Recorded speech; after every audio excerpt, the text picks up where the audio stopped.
Wala nang maraming paligoy-ligoy pa, diretso sa punto na. Maiksi lang ang komentaryo, pero diretso sa punto. Maraming kuro-kuro, may tiwali, may totoo. Dito, sa Puntong Diretso tayo. Punto Diretso. Mga kabunyog, mga kababayan, welcome po ulit tayo sa isa na namang episode ng ating Punto Diretso. Ito ang ating punto. Nirevoke na ang visa, nirevoke daw yung visa ng asawa ni Roque. Si Roque mismo ang nagkumpirma niyan, mga kabunyog. Ngayon, denied na ba ang asylum niya? Denied na ba? Ay kung nirevoke yung visa niyang asawa niya at posibleng denied na ang visa niya, ay ang application niya sa asylum, political asylum. Gumalaw ba si Kaufman?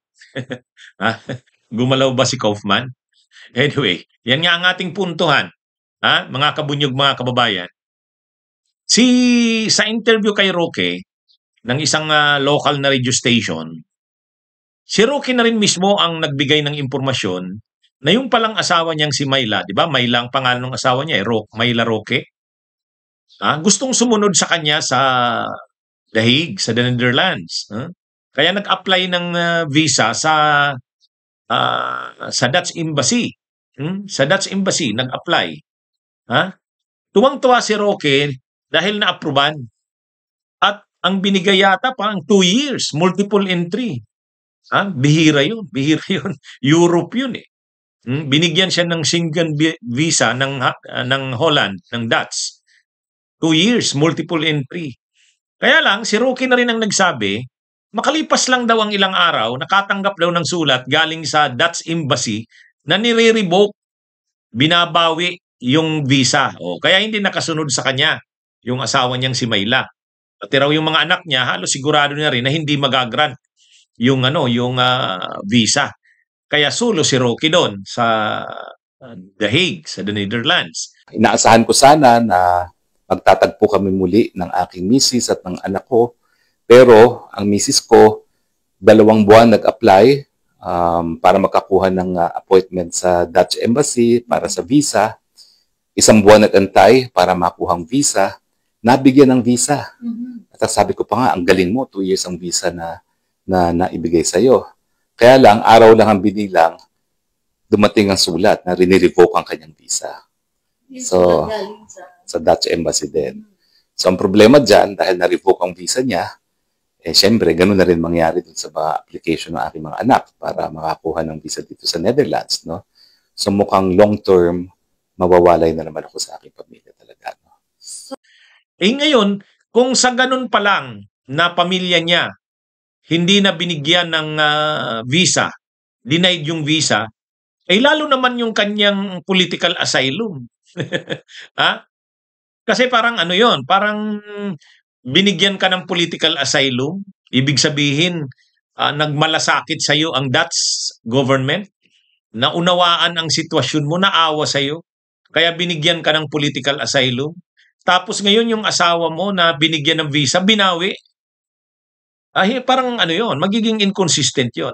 Kaya itong ginawang ito ng Dutch Embassy, Dutch government na binawi yung nauna ng inisyong visa, ay malamang patungo na ito sa deny.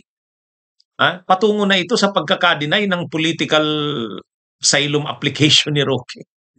Kahit siguro si Roque, natutunugan niya na yan. Mahihirapan na yung kanyang political asylum. Ngayon ang tanong natin ganito. May gumagalaw ba na sa mga nangyayaring ito kay Roque? Parang masaklap ang mga nangyayari kay Roque.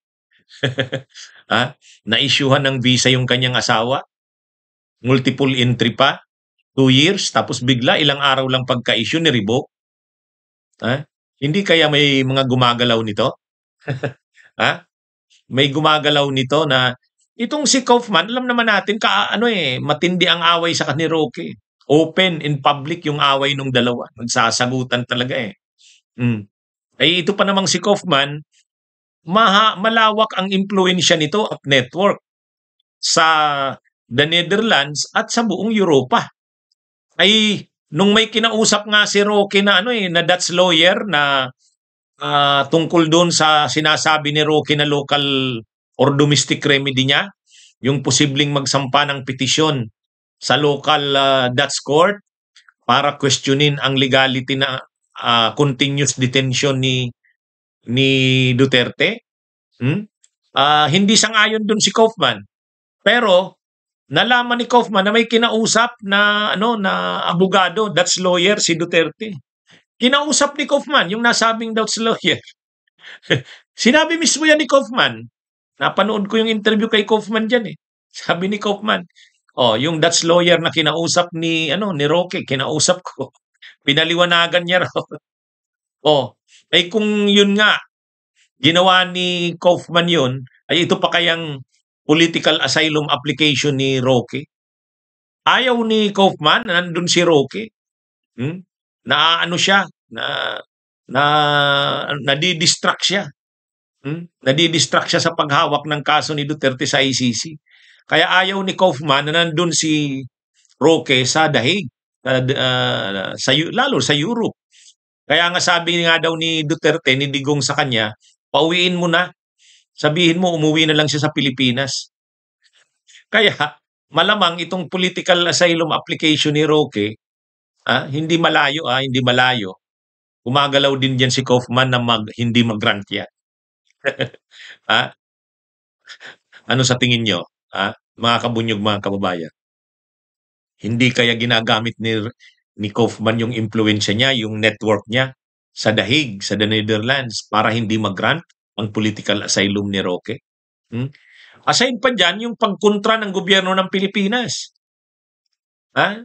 Kasi wanted si Roque sa Pilipinas. Mayroon siyang pending na warrant of arrest. Mayroong warrant of arrest na in-issue sa kanya at non-bailable yun. Mabigat yung kaso niya, qualified human trafficking. Sa Europe, ang human trafficking, lalo pat qualified human trafficking ito, mabigat na kaso yan. Kaya, ito? Sa tingin ko, madidinay na yung political asylum application ni Roque. Sa tingin ko, gumagalaw si Kaufman. Ang gobyerno ng Pilipinas, hindi lang sigurado yan. Kasi nagsabi naman si Boying Rimulya, ino-oppose ng Pilipinas ang pag-apply ni Roque ng political asylum. Kasi hindi naman siya ginigipit, hindi naman siya inaharas sa Pilipinas. Talaga lang mayroon siyang mga kasong kinakaharap na kailangan niyang harapin. Hindi political ito.